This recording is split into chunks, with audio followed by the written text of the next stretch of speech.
Perfect. Okay, so today our panelists are Steve. So Steve Bentley works with the Calgary Climate Hub, engaging Calgary communities and City Council to take meaningful action on climate, and also with the Climate Reality Project Canada as regional organizer for Alberta. He is the host of A Climate Change, the Hub's monthly online broadcast, which interviews thought leaders from across Canada about these wildly unprecedented times and what it all means for addressing the climate crisis in Alberta. His second show, The Climate Lens, begins broadcasting in June of 2022. Actually, we began in 2021, so we have 8 shows under our belt. Okay, well, we need to update that bio. Melanie is a PhD chemist and educator living in Amiskwacy, Waskakean, Edmonton, Alberta, Treaty 6 territory and Métis Nation of Alberta, Region 3. She is a new Canadian hailing from the German Rhineland. She is lucky to now work in climate education in collaboration with the King Center for Visualization and in Science. She is taught at the University of Alberta, Quest University Canada, and the King's University, and loves to connect people with light bulb moments. While leading the development of accessible climate solutions, a free interactive online visualization of the climate impacts of energy efficiency and other actions, she finally stumbled across the urgency of climate action and promptly joined the quest to get the message of hope and dire need for action out to the broader public. Beautiful Alberta Climate Reality leader and Edmonton Climate co-founder Kimberly Bull brought her to the Minneapolis 2019 Climate Reality Leadership Training, which empowered her involvement in local, municipal, provincial, and national climate solution initiatives. Most recently, starting a Drawdown Alberta movement, which centers reconciliation. Melanie loves chocolate, beer, laughter, her little family, her big family, which includes all climate reality leaders, of course. And then we have, last but not least, we have Trevor Lehmann, who's a counselor, president of the Climate Informed Counselors chapter of Canadian Counseling and Psychotherapy Association, and career consultant with the University of Manitoba. He writes on topics related to life transitions on a changing planet, including eco-psychology, career development, grief and loss, and chronic illness. You can read his open access and perfect guide to career and climate and find links to other publications at the website that we will paste in the chat. So welcome to all three of you, and thank you so much for joining us today. Thank you very much, Michelena. Pleasure to be here. I will pass it back to Hope. Thank you. I'm actually just going to pass the ball straight to Steve, and he can begin introducing some of these questions. Sure. You introduced some good context, Hope, to this conversation, to what I think is a critically important conversation. So I'm going to applaud you for, pulling together exactly this conversation right now. But some additional context, not only are we in the shadow of Alberta's next provincial election, and climate will be a major, the repercussions for climate are really, really important for this election. But we're also in an enormous Alberta wildfire, where there's just a whole bunch of fires spread out throughout all over Alberta, and so it's a critically important time to figure out how we can start talking about these things. So it's nice to have a couple of experts like Melanie and Trevor on to visit some of these meaty topics. So to begin with, I'll just ask, and I guess maybe what I'll do is I'll just ask the question and then I'll let either of you jump in. If we had a buzzer, it could be like a game show thing and you could just jump in. But the first question is just that, sometimes it's difficult for people to know how to start even talking about climate, and it can be such a charged conversation, and specifically here in Calgary, it can be extra charged because a lot of people really associate climate as being against oil and gas, which is what fuels a lot of the economy, or at least used to fuel a lot of the economic activity in this province. So what advice do you have for someone who wants to have a conversation about climate change but doesn't know where to start? Good. Two polite people here. They don't know which one. Right? I'm like, how are we going to out-polite each other? We're going to do it this way. I'm going to dig back into my German roots and be like, Yeah. okay, I'm going to go.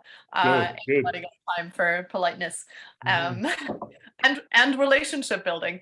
Things that I have been learning as I transition from my background as a physical scientist into this work that I think, yeah, I'm really excited to hear from Trevor about, because I don't know, like we just have a show of hand quickly. Who here regularly talks about climate change with their friends or family? Okay, you are all way more qualified to be on this panel than I am. I have been sitting in the pit of shame for the last 48 hours or so, because I was kind of thinking to myself, like, I don't really have these conversations with my friends and family, because I am exactly needing to answer still that question of how do I start that conversation? Because for myself, I have an incredible amount of fear and urgency, and these places of emotion in which I am sitting really don't lend themselves well to making a connection with someone who I think is not doing enough. And so I think the first question that comes up for me around, like, how do we start well into a conversation about climate change is, why do you want to talk about it? What is the purpose of this conversation? What are you actually trying to achieve here? And I'm sure all of us are very familiar with this wonderful woman's work and the fact that, like, we need to talk about this. And so for me, it's more like, I know that this is a topic we need to talk about, but why? Why do I care about this, and what does it mean to me? Because I think Don't Look Up tried to show us that nicely, that like climate change is a hyper object, and so, you know, my husband's aunt still thinks it was about a meteor strike, and didn't get the deeper meaning of this difficulty that climate change is this huge thing. So how do we actually relate to it? How does it become personal, and why do we want to talk about it? And so for myself, I've had to acknowledge that generally, like, the reason I want to talk about climate change is because I'm terrified and frustrated. And so my friends and family who are not on the climate action train are maybe not the right people to talk to when that's the mindset in which I am. And so ultimately direction that that I think I'm moving there is, you know, if I'm looking to talk about climate change to connect others with this topic, what are the feelings that we like to feel? What are the states that we're going to seek out? What are the ways in which we can make connections? And so in my work recently, we've been doing some deep canvassing. And so we start our conversations way easier with strangers, I find, by asking them what they like about living in this province. It's an easy thing to talk about. Everybody has something they love about the place they live. Actually, no, that's not true. We find some people who are just like, nothing. And then you have a laugh about it and move on from there. But right, so like finding that entry point that is a connection point. And so if your goal is to connect to others, then what is a vehicle for connection? Where are you passionate, and why are you passionate? And what is the emotion that is under there for you? So being able to be vulnerable in that moment is something that I'm going to have to challenge myself to do as I go into that. What about you, Trevor? Yeah. Thank you, Melanie. Yeah. Thank you so much, Melanie. that. It was very much from the heart, and also for breaking the Canadian deadlock. It's very hard to do rock, paper, scissors over Zoom. So, hello everyone, and thank you so much for having me. I'm going to give a little bit of I'm going to build off of Melanie's answer. And just as a quick preface, I do wear many hats in this world, and for today's talk, though I do work as a counselor, and I do work with the CCPA, and there is hold a position there.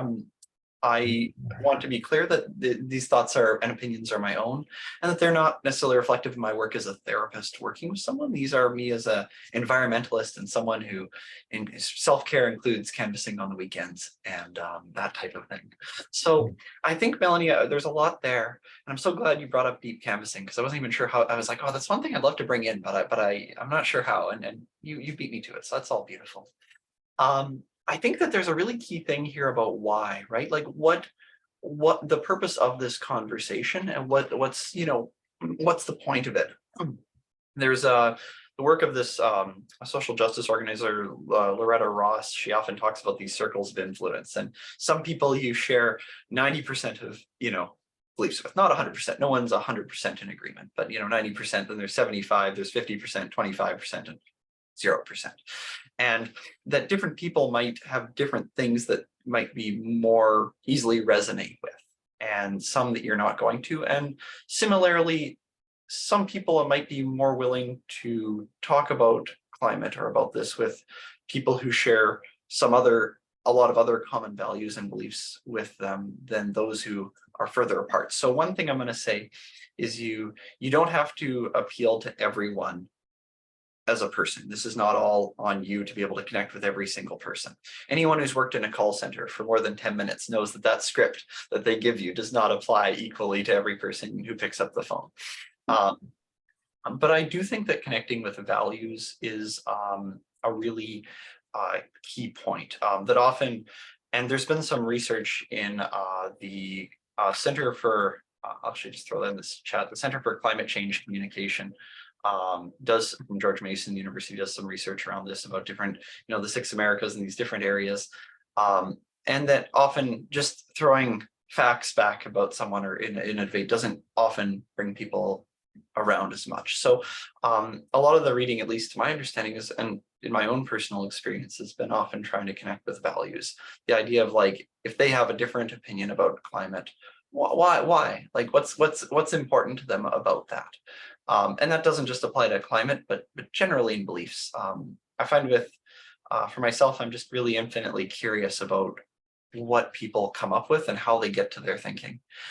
So, when I was going on a road trip once, I remember coming across someone who believed the earth was flat. And I was like, so why is that so important to you? Like, what's the end game of that? Like, I'm really curious how that, influences your own life and your own, ideas. And sometimes the conversation from there can come to things that maybe are pieces that we can find more overlap on, and the thing about climate change is that it's such a big problem. And environmental change in general, there's often a lot of different ways people can help. So sometimes I'm also thinking about, okay, if this person, is a lot more concerned about plastics, but maybe isn't as concerned about a different environmental thing, but they're willing to be active in that. Like, again, sometimes it's like, do they have to agree with 100% of what I agree with, or prioritize 100% of what I agree with? Or is there some piece that we could find to understand each other or come to some overlap? Mm-hmm. Like some common ground. Mm-hmm.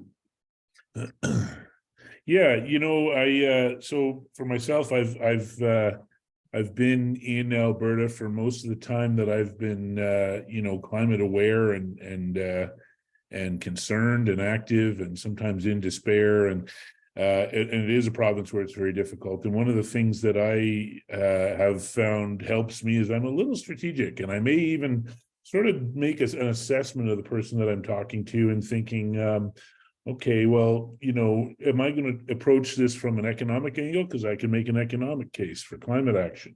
Am I going to, should I be pursuing this? Does this person seem to really care about, the working class and people getting left behind? Might that be a better approach? or, you know, if you're at a kids baseball game, maybe talking about, you know, the future that's there for the kids. Do you feel like there's some tailoring of your approach that should be made? I'll ask. You know what? I'll ask what Melanie thinks, because you're going to all the different doors right now, doing the deep canvassing. So do you find yourself tailoring your arguments a little bit to your audience? Well, you know, Steve, I think it's great that you're asking that question in that way, because I would say, like, it starts with the idea of argument. That's the end of your conversation right there. And so that's the other difficulty, right? And the reason that I continue to struggle to have this conversation, because I really struggle to bite my tongue, and to make space to listen, and to be curious, to bring forward with what Trevor was speaking to there, right? Like, just that really coming back into that space of curiosity, because I know, and let me tell you all the things that I know. But the thing is, that I have been really devastated to learn some psychology. And to learn that as a science educator, which is my background, unless I'm in a science class, coming from a science education place isn't going to get me to the place that I want to get to, because someone mentioned earlier in the chat, right? We want to change minds. We want to change mindsets. And for me, it was really insightful to do a project when I was working with the King Center for Visualization and Science, with someone who specializes in motivational interviewing applied to the environmental movement. And Trevor is probably familiar with motivational interviewing as an intervention that was developed out of smoking cessation, where the research showed very clearly that as soon as you tell someone you're doing something bad for your health, you should not do that, they are less likely to ever stop smoking. Telling people facts, telling people what you know is right, what I know is right, what I believe so strongly, that I know some answers. I don't, you know, I definitely don't know all the answers, but I feel like I have some, you know, really good stuff like right up my fingertips. I'm like, here, read Paul Hawken. Always throwing that at people. And certainly the solutions focus helps around that, right? But like, especially the piece of like, but don't you know, like, the oceans are the hottest they've ever been, and the greenhouse gases are the highest they've ever been, and all these things are happening, and then we're going into fear, and we're going into giving information that is not welcome, and that puts up barriers. And so I've continued to find that that's why I struggle to get into conversations, because I struggle to let go of all the things that I know and that I want to share, because I mean well, you mean well, we all mean well. And so coming back to like, what are our shared values? How do we connect? And so that's what we do in our deep canvassing conversations. And that's why when I have my deep canvassing script, like I'm ace at this at work. I have no problem talking to a stranger about climate change. I also have no problem letting them share honestly what they think, because I'm not emotionally connected to them in the way that I am connected to my father-in-law, where I find it much, much harder to remain in a space of curiosity. And so I'm having to, and actually Sandy, I'm really appreciating your waves in the background right now and that wind going through the palm fronds, because it is that exact piece of like, how do I create a happy place for myself where I can ground my emotions and tuck them away for this conversation, put my grief on the shelf and my fear on the shelf to bring them out later when I'm hanging out with all you folks who can relate to my grief and my fear. How do I tuck them on the shelf and say, oh, really? Tell me more about why you think hydrogen is the solution, and the oil and gas industry is doing the right things. Like, yeah, what do you know? You know, why does this feel right to you? and keep being curious and digging for their values. And so, yes, definitely, we want to tailor, but it's interesting because Trevor mentions the script, right? Like in our deep canvassing conversations, we have crafted a script that works nicely to have a conversation with a Calgarian about government action on climate change. Sandy has been out many times with us to knock on doors and hold space for people to work through this. And so what works is knowing the questions to ask. And so it's really not about what we tell them as much as it is about what we ask them. So when we plan to talk about climate change, can we instead plan to listen to what the people we want to connect with care about, and help them think about how that is connected to global weirding, and help them maybe hear why we think we're really concerned about this. What is it that's at the heart of this for us? Why am I scared? And so later in the conversation, wanting to get to that point. Mhm. Sorry, that was a very long diatribe on arguments. Trevor. Yeah, well, I was just going to say, Melanie, my suspicion is you're going to gain confidence and ability in talking in your personal life from this deep canvassing experience. I'd be very surprised if that didn't happen. I guess, Trevor, I'll turn the next question over to you, which is, how do you negotiate the balance between showing integrity and maintaining a relationship you care about? So I just went through this recently. It was a birthday party I was at. I had an aunt that was espousing a non-climate content in front of the family, and not everybody pays as much attention to all this stuff as I do. And there's a nephew and a niece around that I care about a lot, and I don't want them hearing disinformation. I don't want to have that political conversation at the table, but I don't want to just let it slide either. So first of all, that's a great question that Hope has provided to us. And I just walked right through this and utterly failed in my response. So maybe, Trevor, perhaps you can save me. No pressure. Yeah. So this actually comes down to, there's a couple things that kind of come to the surface when I hear this sort of thing. One is that we have to be kind to ourselves. And, we all have days where it is harder. We also sometimes have particular topics that I find are just way more of a bit of a triggering point. Mm-hmm. And I know it sounds like, because sometimes I've found with some people who have some more conspiratorial thinking, they have many theories on many things that I may disagree with. And sometimes there are certain topics, and I think especially with the audience here, that it sounds like, all of us believing very strongly in climate, sometimes that can be a little bit more of, can kind of hit us a little bit in a different way than other ones. And I think that's always something I'm always trying to check in with myself, where I'm like, is this disproportionately getting to me and agitating me in a way that others aren't?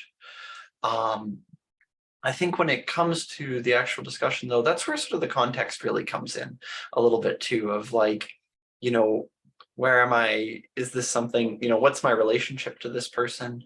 What's the sort of future with this person too? Because it sounds like that was a long birthday party. Yeah. And it's like fine right up until until it blew up. But right. And it can be really challenging, right? Like, because sometimes listening to that, I think that in terms of integrity, I mean, I always encourage generally people to be honest. Like, I think people know if you're, lying to them or trying to be disconcerting or disingenuous. So I generally recommend that. But now, am I going to get pulled into a full argument on that? That's a little bit of a decision that doesn't always have an easy answer to it.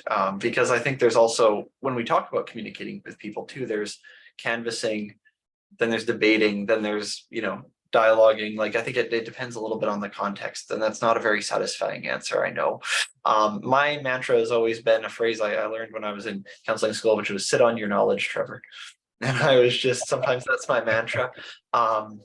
the other day I was at a out for dinner with family, and I remember the people next to me saying, "Oh, well, if you want to help out with the climate crisis, but you don't have a science degree, you can't help." And like my parents were like, "We think we just saw a record scratch in your head, like Trevor." Where I'm like, Right. I'm like, but I was like, am I going to get up and go to the table and just be like, "Excuse me, career counselor," or am I going to have to just try to let that slide? And I recognize that's not necessarily the same as having someone directly talking to you in a family discussion that you can't leave.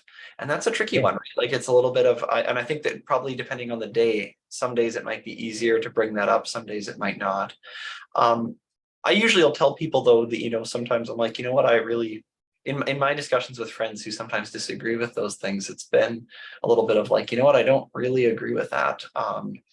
And, we can keep talking about that, or we can talk about something else, but I'm not like, they believe very passionately their view at this point, and I'm not, is this the discussion you want to have, Mm-hmm. And you know what, I should mention that I did, in the few days after when I was going over the conversation myself, I reminded I made a promise to myself that in the future I'm going to borrow from the work of a fellow named George Lakoff. I don't know if everybody's familiar with him, but he brought out the concept of the truth sandwich. And so the idea is that if you only address the lie, that's what everybody remembers, or the falsehood or the inaccuracy, that's what everybody remembers later. But if you start from a position, if you sandwich that inaccuracy or that mistruth with truth on both sides of it, then you can break that sort of trend. So I encourage everybody listening to check out George Lakoff, the truth sandwich. It's a nice concept that I'm going to be working personally on applying, and I'll let you know how it goes. Melanie, as far as it sounds like you're struggling exactly with this question with your own your friends and family. And then I feel like, something like the Alberta wildfires happens, and there's even more pressure on you to correct somebody, because the province is now literally on fire, just like many of us have been predicting for some time. So how do you end up, how will you be approaching this when you talk with friends and family? Yeah, I think this is so important to think about, right? Because what comes up for me, I think in particular, like I really appreciate your example, and in a moment, I'm going to ask you actually to share with us the truth sandwich that you wish you had given. But while we look forward to that, I think what comes up for me, in particular, because I grew up in Germany, is the danger of being a bystander, and the moral responsibility that we do have when we witness public displays of disinformation or misinformation. And it's I'm glad that you brought up that example, because I was thinking more of a one-on-one conversation and how I would maintain a relationship there, where it's, I think, a very different interaction than when you're in a group setting and someone says something that or understand to not be true, right? And so in that moment, I think we're probably all on that page that, like, it's not okay for us to sit on our knowledge, but how do we in that moment bring up our understanding in a good way? So what does it mean to acknowledge, if we can, believe that everyone is doing their best, and that your aunt is, doing her best in understanding the world and making sense of the world and controlling her own fears and anxieties through the stories that she has constructed for herself. Well, the Fox News isn't helping. Right? So how do we bring compassion to our aunt who is consuming Fox News, and show her the kindness that we wish to be shown when we accidentally perpetuate racism against Indigenous peoples, or other things that we may do where we may be doing harm without meaning to, right? Where we honestly are saying, okay, I'm doing my best. Can you be compassionate with me? And so that is the difficult thing, because as Trevor said, like, this is a triggering thing for me, clearly. Like, I get hooked and triggered immediately. I want to jump, attack, lion, take you down. And so how can I simmer down that lion, take a breath, and say, oh, Auntie, I hear that this is what you're saying. Like, I've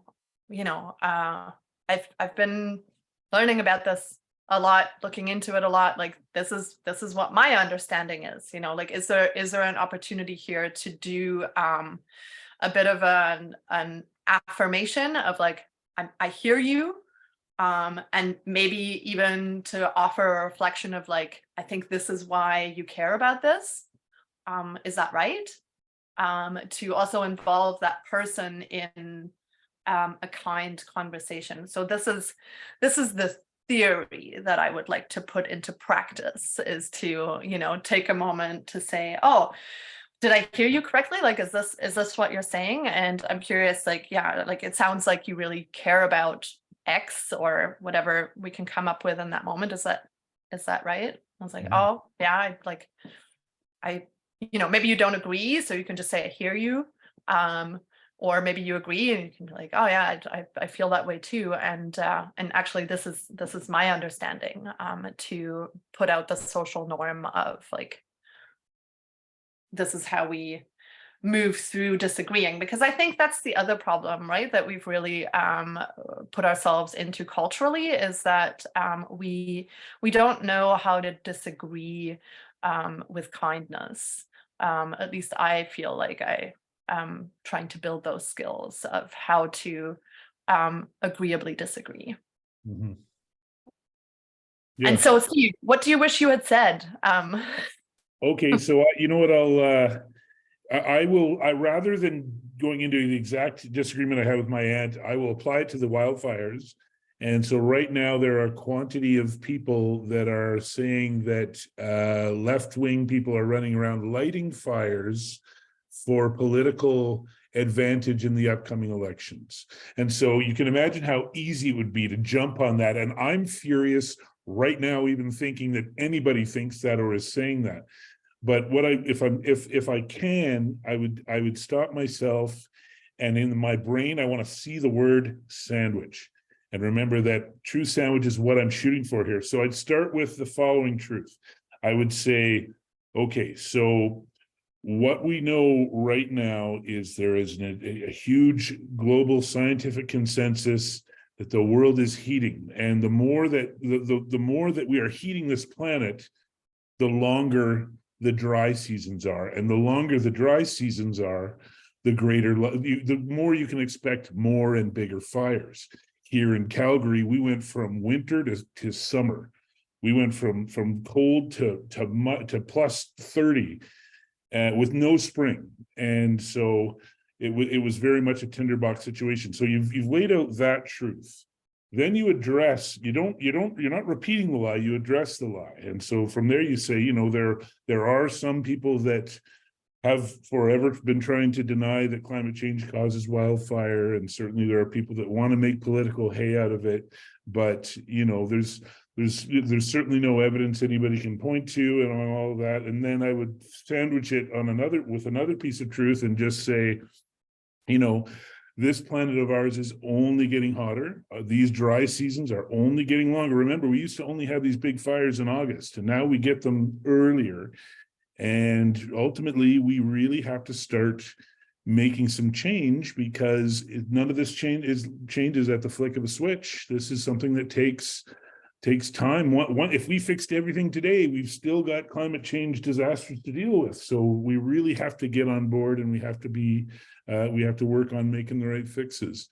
And if I've found a way to turn that lie, instead of me throwing rocks at my aunt or her throwing rocks at me, we're talking about climate change solutions and fixes, then I think I can walk away feeling good. And so that's what I would have done if I had my druthers. And Sandy, I see your hand up there. We're going to go to you after our third and final question here. I might be going a little long here, so we may do a speed round on this. But I mean, it's an interesting conversation with interesting people, and sometimes that means you have to go over a little bit.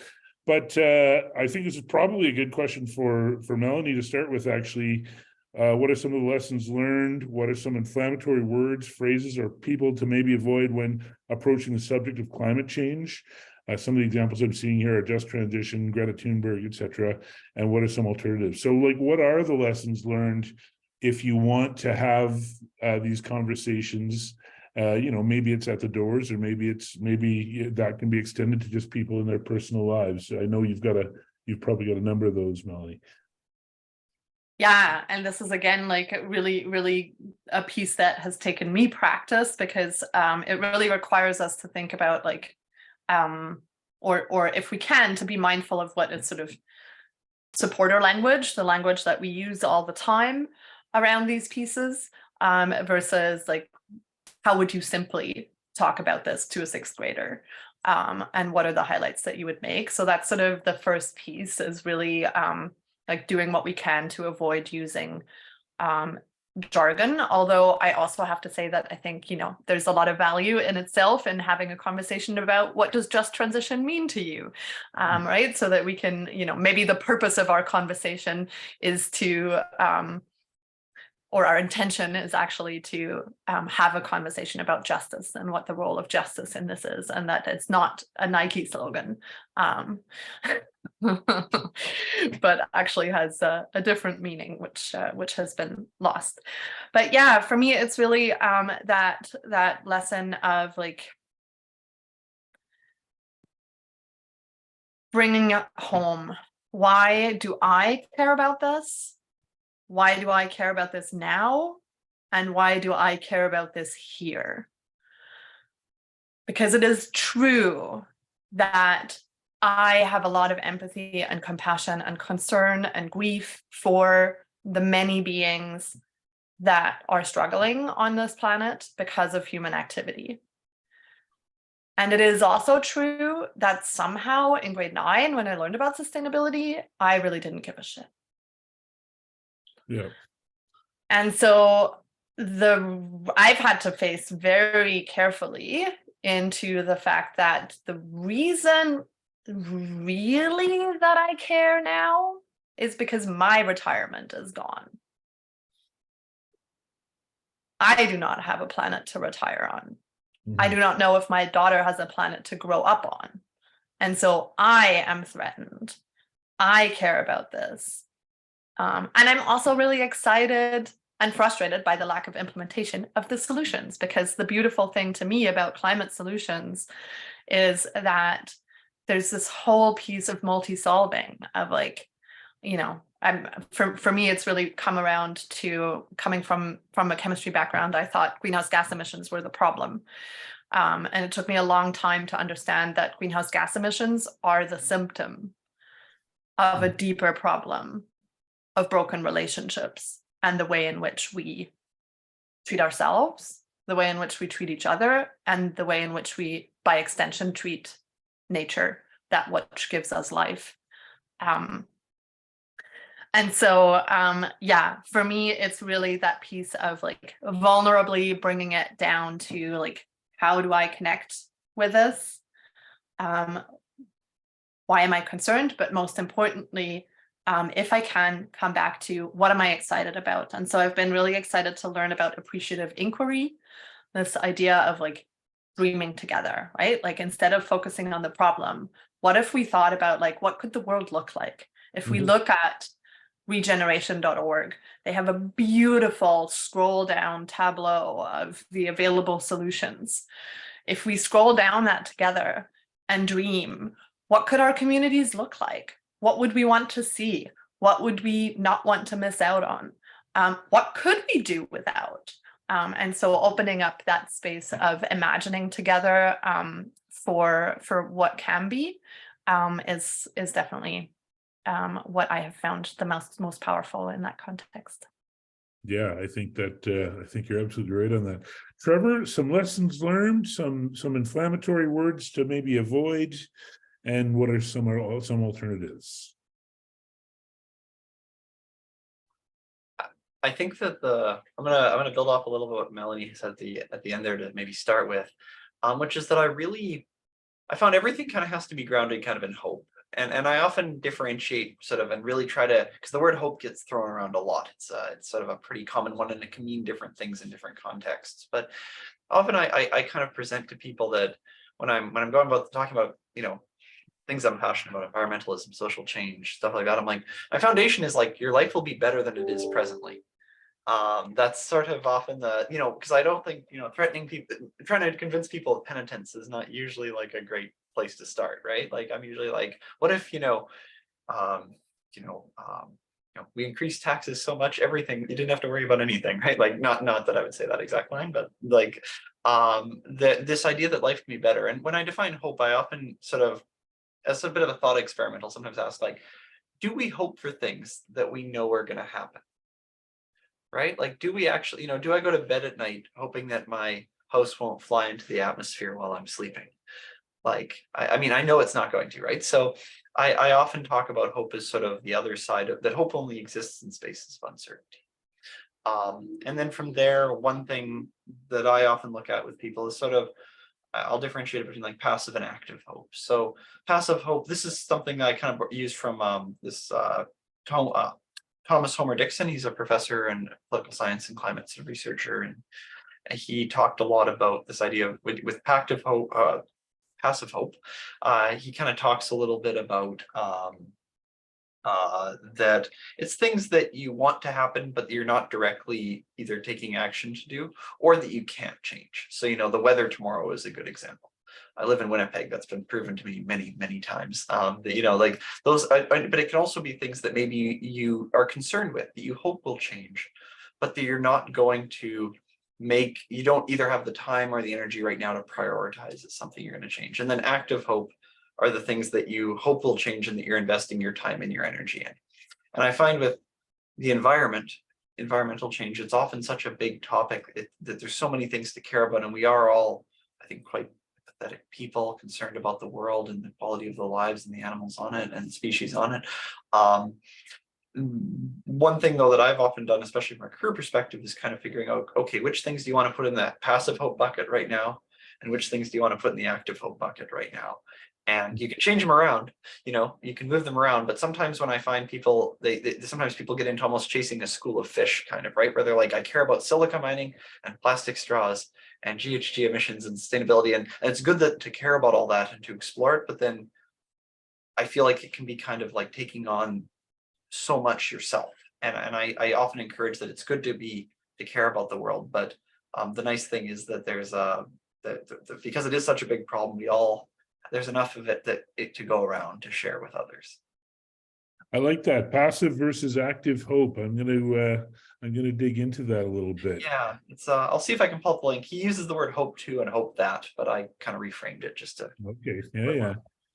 Okay, so I think that we're able to open up now to the general attendees here, and Sandy had his hand up earlier on. So Sandy, my friend Sandy, who I run into on climate things all the time. What's your question for the? Good to see you. Good to see you, Steve. My question is that the deep canvassing has brought something up for me. Rather than to be negative, what I like about one of the things that we say is thank you for sharing. Mm-hmm. Instead of, if they're saying something that absolutely angers you, instead of being negative about it, thank you for sharing, and then you move on. That's one of the things that I really, really enjoyed, and I use it all the time now in my personal life when I try to talk about climate change to people that aren't as receptive, and it helps cool me down a little bit. That's all I have. Thank you. Okay. Well, so maybe that's another way we can do this. You can either have a question for the panelists or for myself, or if you have a tactic that you use that you find works in communicating climate to folks that maybe aren't as in the camp as the rest of us. So anybody that wants to pop up a hand, by all means do so. Yes, go ahead, Michelina. Yeah, I just shared a link in the chat, and it reminds me. We have an audio. Yeah, there we go. Yeah, it's essentially Daryl Davis, who was a Black man. He befriended KKK members and actually convinced 200 of them to quit being KKK members. And so it's just like an example of how we can have these really hard conversations in these really tough spaces and be able to change people's minds. And for me, it's like a hopeful example.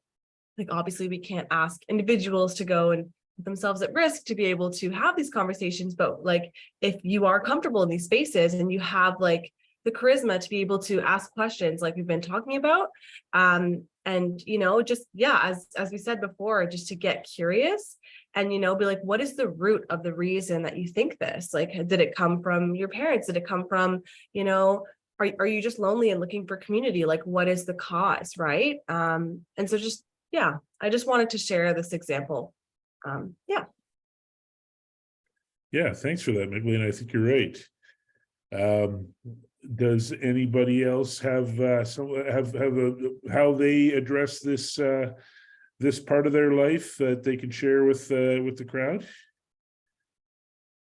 I do have another question that maybe if you are still formulating a question or thinking about a question, but maybe I'd even ask the room here is when Alberta had the Fort Mac fires a few years back, and there was a lot of pushback when folks brought up climate in relation to that, and there was some villainizing of perhaps some climate activists were insensitive how they brought it up, but maybe they weren't. And I didn't dig into it all, but how do you bring up climate in relation to a disaster that people are already very emotional to, and with the knowledge that you may, if you don't mention it, then that it may just sail by. People may not, the living, breathing example could be lost. So I'll see if anybody has an answer to that, but I see that Diane has her hand up. So Diane, by all means, what do you have for us? That was an interesting comment about around the disaster, because I was helping to fill sandbags in a flood, and we were assigned to different people's properties. So there was a connection with them, and it was very clear that it was very right-wing people who didn't believe in climate change and were very negative about the political process. And that was a hard one to deal with, but typically for me, I just swallowed. But then I went to, it was actually, I went to one of the politicians who were a city councillor from downtown, and asked him if he would then follow up and reach out to these people in another context and talk about climate and ways of addressing it as a way to move forward this community forward that had been flooded out, because it didn't seem useful. But when I put my hand up, I actually was going to say sometimes I bring it up. Like, I was in a heat wave in New York City, and I was on an elevator, and people were just like talking about the weather, and I brought up climate change, and like, people wanted to talk about it. Like, it wasn't the sort of, and they weren't, this was just a random elevator in a random building in New York City. There was no, and then I'm on some Facebook groups where we encourage each other to do exercise. And so we're only supposed to talk about exercise, but like, sometimes they'll comment about the weather, and I'll put climate change, and then people will, like, I have never gotten a negative reaction in when I bring it up in those sorts of places, you know, where you don't put a value on it, you just say climate change and just see where the conversation goes. And people usually now say agree that it's climate change. I don't think a decade ago that would have been so true. I don't even think 5 years ago, but I think a lot of things have changed in just the last few years that it's just harder and harder for people to deny that it exists. Kurt, I see your hand up there. Yeah, thanks, Steve. First of all, I have infinite admiration for folks in Alberta who are working on climate change.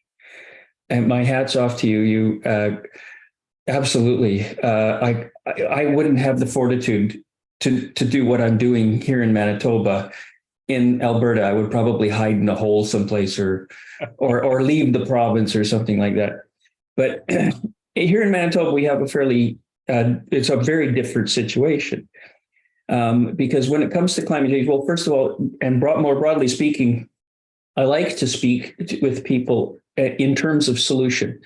I don't bring up as much as possible, don't talk about the issues, the causes and problems. Instead, I look at the solution in that active hope approach, looking at here's a potential future here in two ways. Okay. In climate change in Manitoba, there's really two broad aspects to it. One is the energy and power problem, burning of fossil fuels, getting away from fossil fuels for power and energy.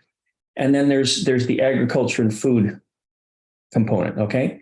So when it comes to the getting off of fossil fuels for power and energy, what that translates to is an alternative to fossil fuels for heating our homes and fueling our vehicles.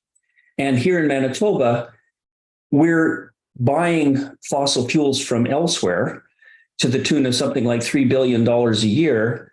And we have this abundant, or not quite enough, but we've got lots of hydroelectric power. And so I work with Hannah and others on the call here on putting numbers to that. I'm an engineer, so we put numbers to what that means in order to heat our buildings and fuel our vehicles electrically, and look at how much opportunity there is in that transition here in Manitoba, and how much we would prevent from leaving the province and instead circulating. So from the economic perspective, there's a huge opportunity when it comes to that here in Manitoba. Mm-hmm. On the food and agriculture side, it's a completely different story. And in that one, primarily the objective is for producers to be able to continue to make a living and stay on the land. And so if you can come up with a scenario where they're able to produce the crops in a fashion similar to what they're doing now, in a way that's profitable to maintain their lifestyle. That's what they're hoping for, to be able to stay on the land. They love the land. They love what they're doing. And so I speak to them in terms of, what you're doing right now is feeding the world, but can we do it differently? If you look at how things were done in the early 20th century and how they're done now, have we stopped?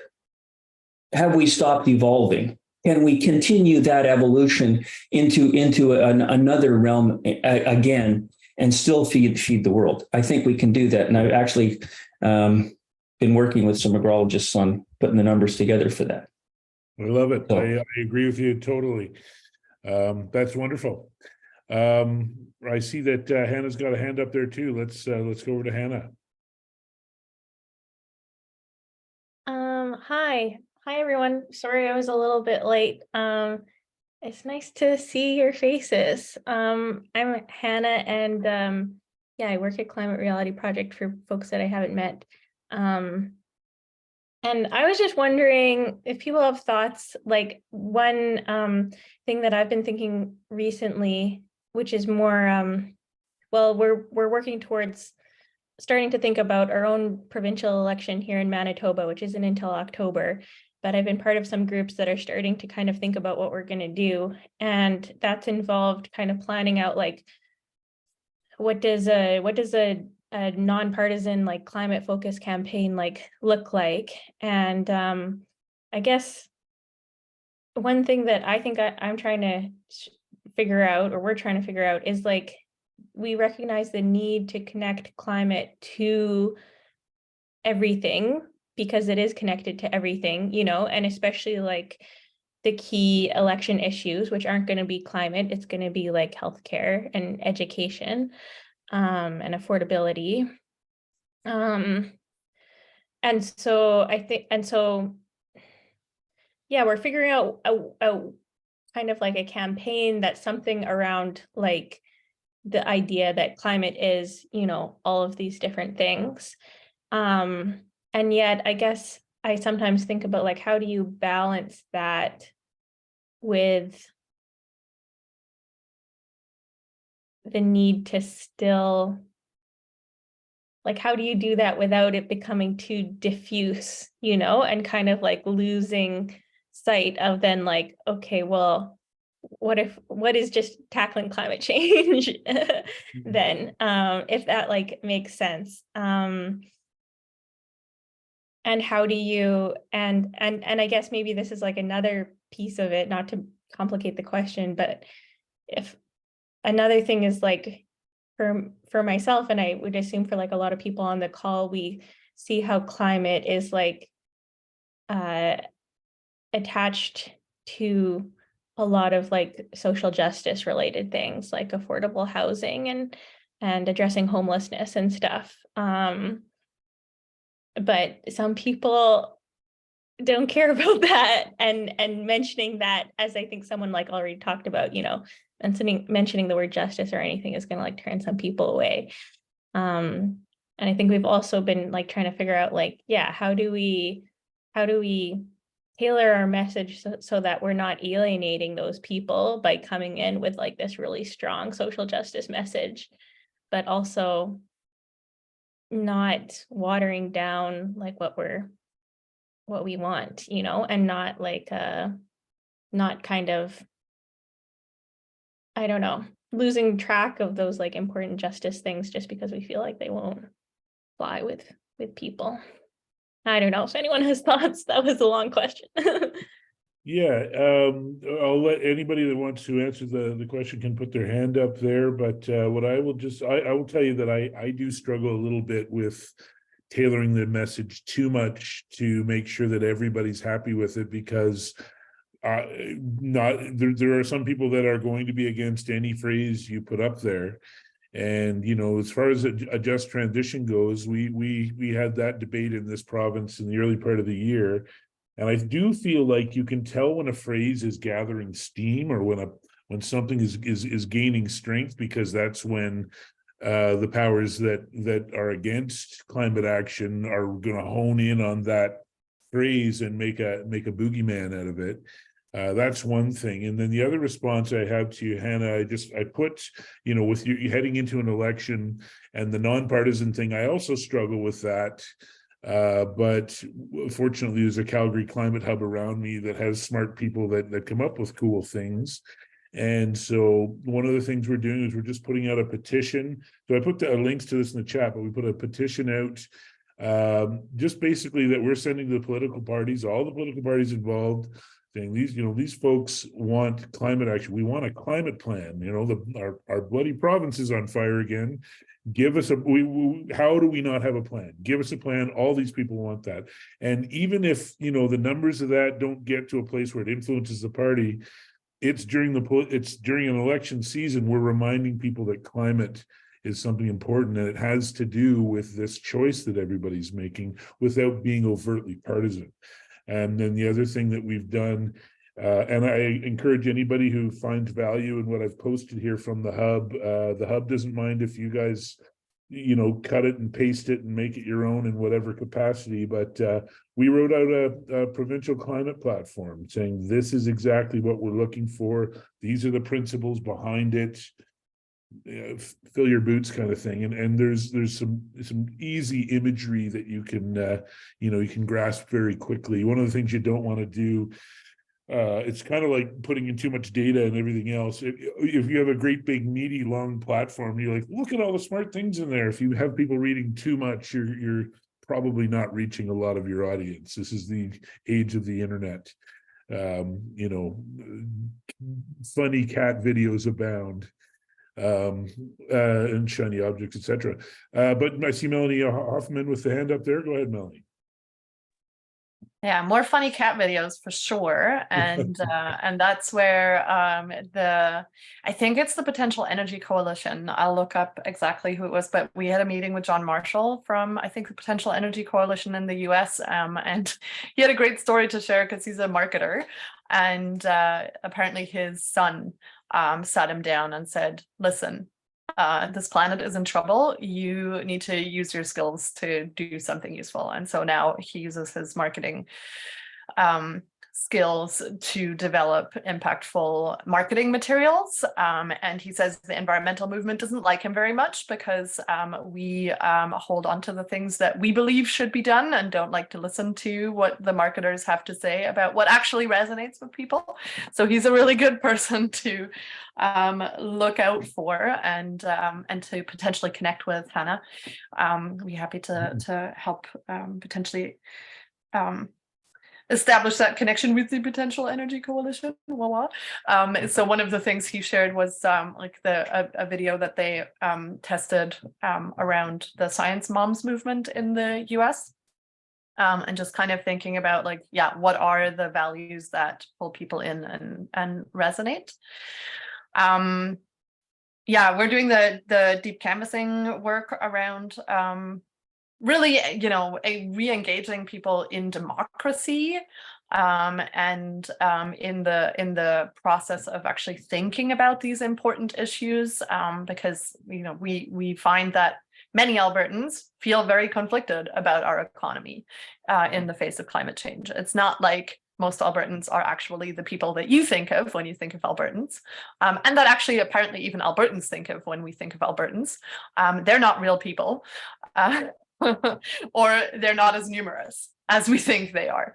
And that's really important for people to notice and to know, and to be able to have spaces where they can work through those conflicts. And so that's what we're doing with the deep canvassing work. And I think part of what we're learning there from our Neighbors United mentors, they're the first group to do deep canvassing on climate change. And I see you nodding, so you're clearly already familiar with them. They're really looking at some inoculation work that they're needing to do, because as you're probably aware, we're at a time now where, fortunately or unfortunately, denying climate isn't so sexy anymore.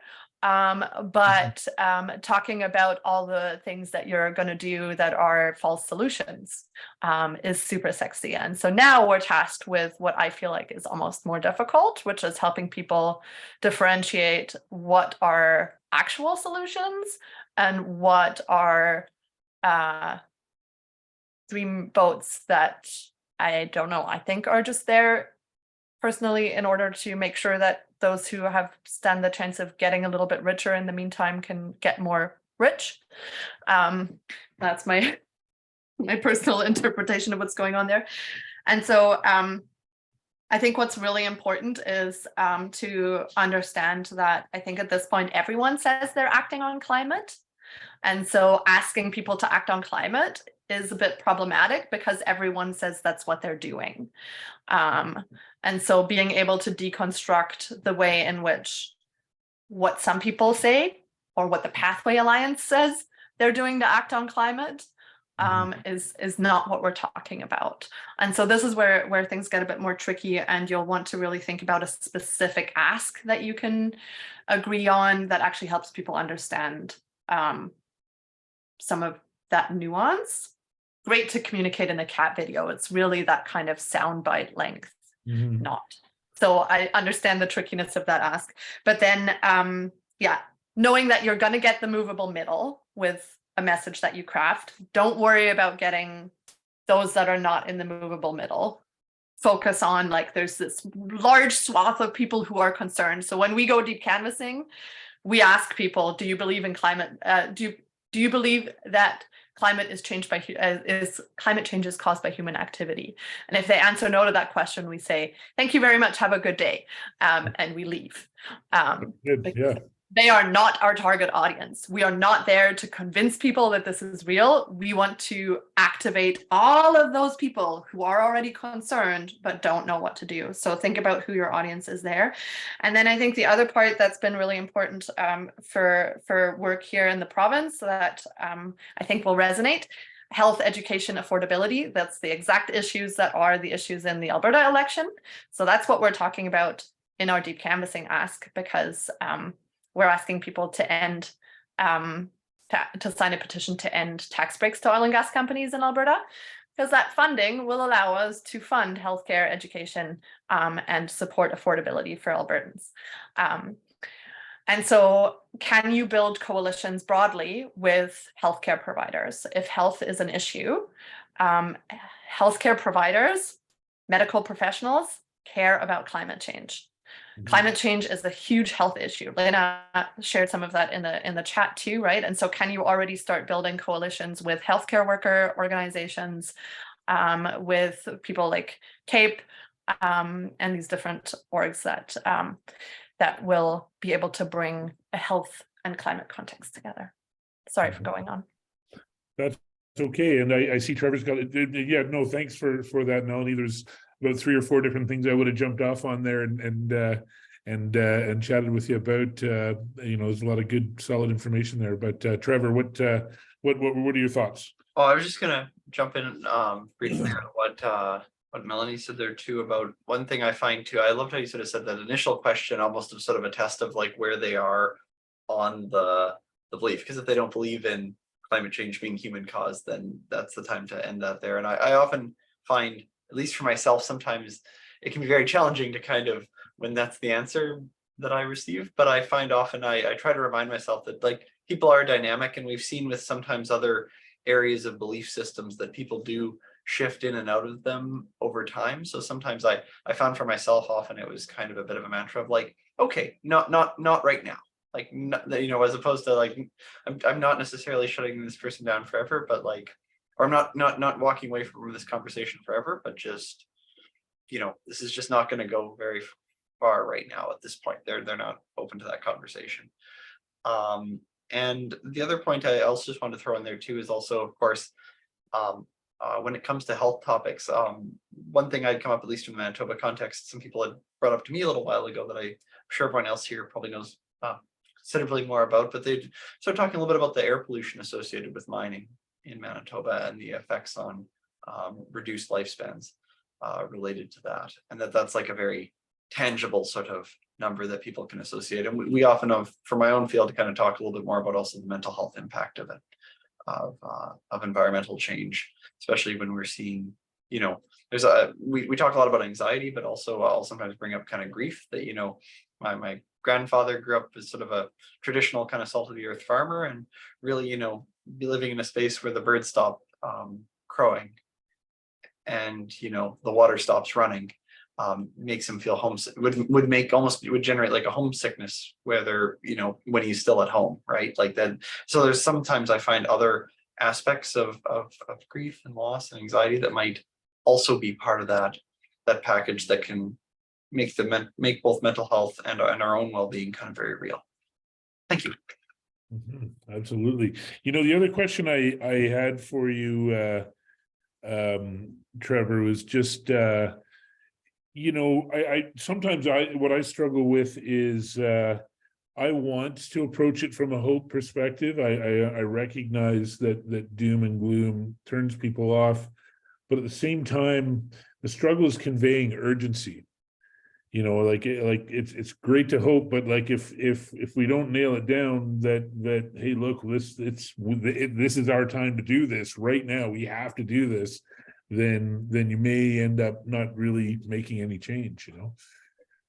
Yeah, absolutely. And I'm glad you said that. I mean, I think this also resonates that, and this is maybe potentially a gap in or it could very well be a gap in kind of research or my knowledge of it. But I think one thing there's been a lot of looking at, especially recently with I think probably the more global awareness of climate change, as well as a lot of sometimes these other alternative facts or conspiratorial thinking. There's a lot of discussion now about how do we change people's minds with urgency. I think there's been a lot of research on like how you can nudge people over time, but how do we change people with urgency?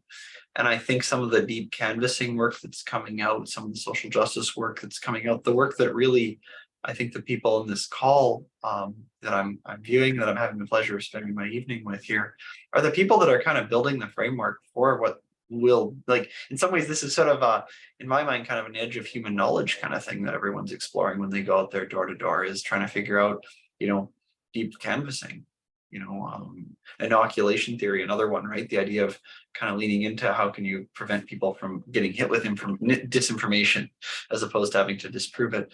I think these things are really not just that they're kind of, again, an edge of research that maybe we're kind of finding out, because I hear what you're saying. There is that, like, we do not know how to urgently change everyone's mind, and that is like terrifying.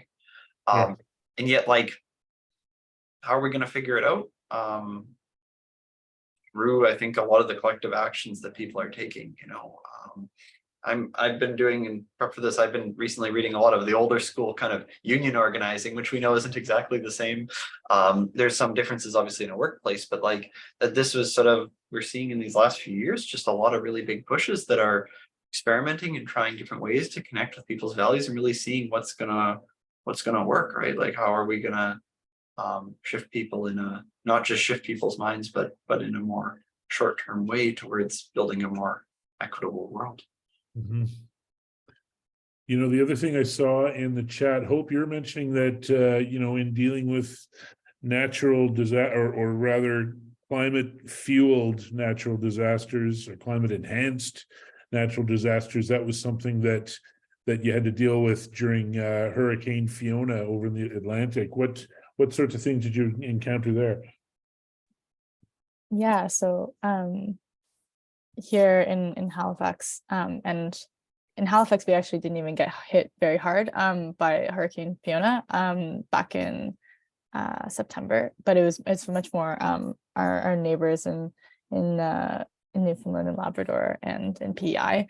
But I think, like, when we're seeing such disasters happening, and entire histories and families affected, it becomes a really sensitive subject. And I think it's one of those things where you have to approach the subject really carefully, because you don't want to be like, haha, told you so, because like, what good is that gonna do? And also, like, that's like, you don't want to rub salt in the wound. That's not going to be effective to anybody. If anything, it'll actually be a hindrance to the communication of that, trying to draw connections. But I think what those events are an example of is a chance to be able to identify something in terms of what people struggle with and what we know people struggle with. So obviously it gives an example that's very hard to deny of, wow, a lot of devastation has just happened, and we know that it happened because of a hurricane. How can we make those connections then to a larger system of why this has happened, versus like the trickier, slippery ones of, well, we know we're in a cost of living crisis. Why? And everyone is feeling it in different ways. How do we connect that to climate change, and how do we communicate that, with increased climate change and increased seasonal differences, and that will affect crop seasons, and that will actually increase food shortages and difficulties in growing seasons, and actually might make this worse in the future. Like, there's all these like really slippery threads that are really sensitive because they wholly depend on and it will affect people's quality of life. And those are really difficult conversations because it's scary, and I think to a degree it's okay to show fear, and it's okay to show it's okay to show your own fear, and it's okay to show your own uncertainties. I think a lot of this conversation so far has been like, how do we talk to someone else, another human being, about these issues while ourselves as human beings are also unsure about all of these things and how to process all of this ourselves. And so I think approaching conversations, understanding, like, you know, in disastrous situations like the Hurricane Fiona, you know, that might not be what some people need to hear, but at the same time, maybe as a general statement, it is really important to connect those dots, because as a kind of like holistic message, we want to make sure that this doesn't happen more frequently.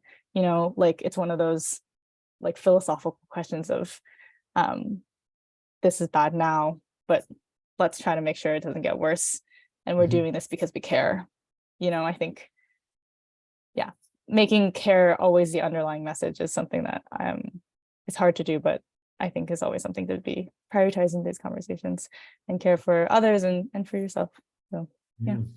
Yeah, you know, it's like for quite a long time and I guess it still goes on, like with the mass shootings in America, it's a thing where routinely it was like, how dare you bring up politics while there's this mass shooting going on?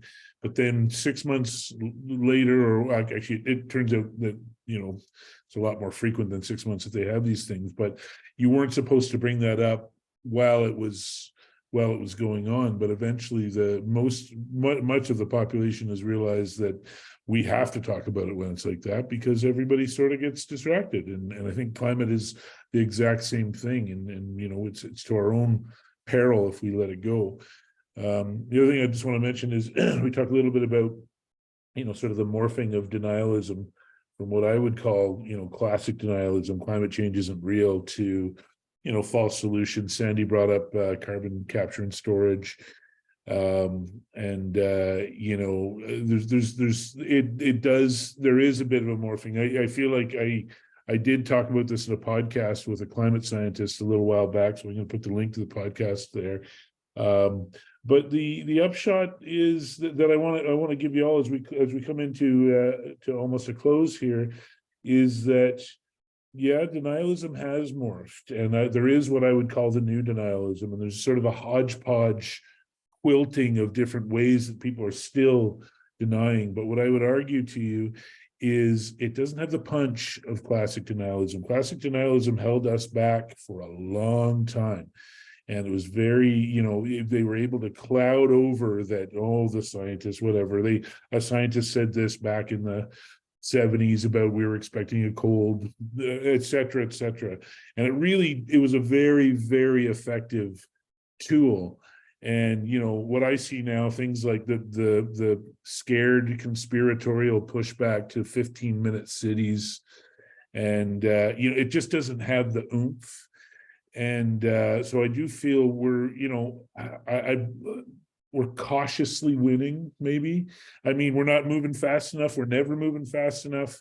But they can't just beat us with the easy, you know, with that flat out, it's not even real stuff anymore. When I end up having the conversation, you know, increasingly, it seems like it's only the full-blown cranks that are really trying to pretend it doesn't exist anymore. So it's a win that I hope we can all put in our pockets and make sure that it doesn't water down our efforts in any way. But that's something that I see happening in the real world. We're at 7:25. And I think I'm going to turn it over to Hope. But before I do, I am going to post a few links again in the chat to some of the shows that we either have out now or are coming up soon. And I hope you give it a listen. The Climate Lens podcast speaks exactly to what we were talking about here tonight. And I really do it in my heart. I do it, you know, with you, people like you in mind, and people that I work with at the Calgary Climate Hub, people that care about climate and want to hear more about it, not less. And so that's what the show is about. And then the climate change shows, we got Seth Klein coming up. That's a brand new, as of today, we've got Seth Klein coming up in mid-June. And he's just one of the guys that I have all the time in the world to talk with, because I think he's a very, very smart guy, and one of the guys shaping the dialogue, or I don't want to say use male terms, one of the people shaping the dialogue But I'll put that in the chat and I will turn it over to Hope. Yeah, thank you. Thank you so much, Steve. As I kind of start to close off this meeting, maybe I'd like to open the floor just for one more second in case anyone has any last words. But I also invite anyone to write in the chat something that you learned today or something that you might want to try this week based on the conversations that we've had today, or something, maybe not this week, but like, you know, your next family gathering or your next hangout or something like that. Yeah, feel free to put that in the chat or you know, even just hold it close to your heart. Sandy, yeah, any final words?